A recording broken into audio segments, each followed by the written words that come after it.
कर्मण्येवाधिकारस्ते मा फलेषु कदाचन मा कर्मफल हेतुर्भूर्मा ते संगो अस्त्व कर्मण्ये।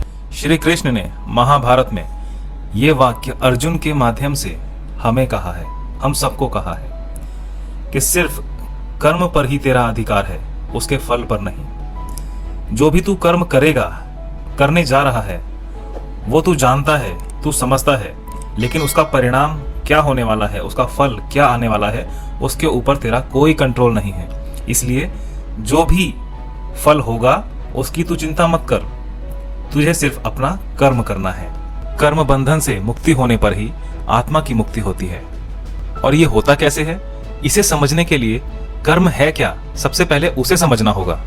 आप लोग, हम सब लोग जिसे कर्म मानते हैं, वास्तव में वो पूरी तरह से कर्म नहीं है, या यूं कहूं कि कर्म का एक बहुत छोटा सा हिस्सा है। कोई भी शारीरिक या मानसिक कृत्य जिसे करने से हमारी कोई विषय वासना की तृप्ति होती हो, या जिसे करने के पीछे हमारे किसी लाभ, कोई भी प्रत्यक्ष या अप्रत्यक्ष लाभ की भावना छुपी हुई हो, उसे हम कर्म कहते हैं, उसे ही कर्म जाने। अब सवाल यह है कि किस प्रकार अपने नए या पुराने कर्मों को शून्य किया जाए कि हम लोग जन्म और मरण के इस चक्कर से छूट जाएं, इससे मुक्त हो जाएं। इसे समझने के लिए हम एक उदाहरण का सहारा लेते हैं। जब आप कोई स्वप्न देख रहे होते हैं तो उस समय आपको ये आभास नहीं होता कि ये सच है या सपना है। सपने में हर चीज आपको बिल्कुल असली समझ में आती है। आप सपने में जितने भी लोग हैं, आपका परिवार है, दोस्त हैं, उनसे भावनात्मक रूप से भी जुड़े हुए होते हैं।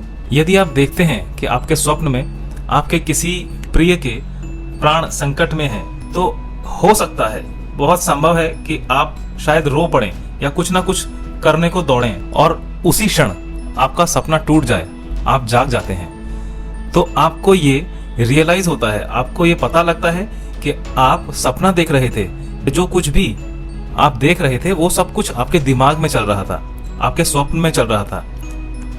अब सारी चीजें आपके स्वप्न में चल रही थी, तो जो आपका प्रिय है आपके स्वप्न में, वो भी आप ही हैं, आप ही का एक हिस्सा है।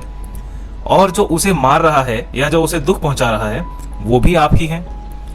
उसके अलावा आसपास में जो भी जमीन है, हवा है, पानी है, जिसे भी आप देख रहे हैं, धरती को देख रहे हैं, आकाश को देख रहे हैं, वो सब कुछ भी आप ही हैं। तो उसी क्षण आपको ये आभास होता है कि जो कुछ भी था वो स्वप्न था। तो आपके मन से वो सभी विकार, वो सभी भावनाएं लुप्त हो जाती हैं, गायब हो जाती हैं। तो उस स्वप्न का आपके मन पर जागने के बाद कोई खास प्रभाव नहीं होता है, ऐसा कोई भावनात्मक प्रभाव नहीं होता आपके ऊपर कि आप उसके लिए अपने सच्चे जीवन में कुछ रिएक्ट करें। और ना ही सपने में किए गए किसी कर्म का आपको फल मिलता है, और ये आप बहुत अच्छे से जानते हैं। तो इसीलिए आपके लिए सपना बिल्कुल बेकार हो जाता है। ठीक उसी प्रकार जब आप ये समझ लेते हैं कि सारा संसार, ये पृथ्वी, ये ब्रह्मांड, ये पूरा यूनिवर्स, ये भी भगवान का एक अंश ही है, यानी कि आप ईश्वर के अंदर हैं और इस संसार के कण कण में भी ईश्वर समाया हुआ है, और आप स्वयं भी उसी ईश्वर के अंश हैं। तो जो कुछ भी इस संसार में या इस संसार के बाहर हो रहा है, वो सब कुछ ईश्वर की मर्जी से ही हो रहा है।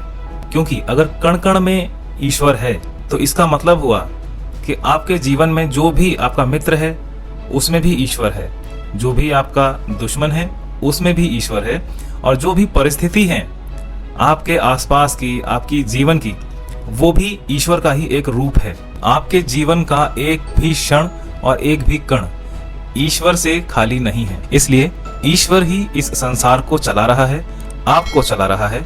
आपकी सभी भावनाएं सब ईश्वर की ही बनाई हुई हैं। अगर आप परेशान होते हैं, दुखी होते हैं, तो वो ईश्वर ही है जो आपके रूप में दुखी हो रहा है। जैसे कि महाभारत में भगवान कृष्ण ने अर्जुन को ये बताया था, इस संसार को चलाने वाला मैं ही हूँ, मैं ही सृजन करता हूँ और मैं ही मारक भी करता हूँ, जीवन और मृत्यु मैं ही हूँ। वास्तव में इस संसार में, इस महाभारत में कोई किसी को नहीं मार रहा है और कोई भी नहीं मर रहा है। यहाँ पर जितने भी योद्धा हैं वो सब कुछ मैं ही हूँ, और इन योद्धाओं को जिन दूसरे योद्धाओं द्वारा मारा जा रहा है वो भी मैं ही हूँ, जिस हथियार द्वारा मारा जा रहा है वो भी मैं ही हूँ। और जो भी कारण है वो भी मैं ही हूँ, और इन सब का अंत भी मैं ही हूँ। तो जब सब कुछ ईश्वर ही है तो हम किस अहंकार से खुद को ये मानते हैं कि करने वाला मैं हूँ, मैंने ये काम किया है। आपसे कोई कर्म हुआ ही नहीं है, ये तो आपका अहंकार है। जब आप ये जान लेते हैं कि ये मेरा अहंकार है कि जिसकी वजह से मैं ये जान पा रहा हूँ या ये मान रहा हूँ कि जो भी कर्म करता हूँ वो मैं करता हूँ, तो वो गलत है। जब संसार के कण कण में ही ईश्वर है तो आप ये समझ जाएं कि हर चीज को चलाने वाला ईश्वर ही है। तो कर्म भी जो हो रहा है वो ईश्वर के द्वारा, इस प्रकृति के द्वारा हो रहा है।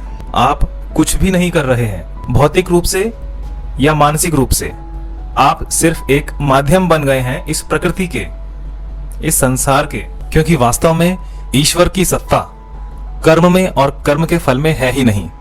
ईश्वर इन सब चीजों से अलग है और वो चाहता है कि आप सभी लोग, हम सब लोग इस कर्म और फल के सिद्धांत को समझें और कर्म फल से मुक्त हो जाएं।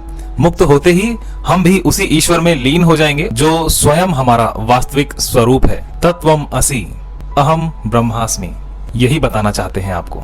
इस बात को समझें और अपने जीवन में आगे बढ़ते जाएं।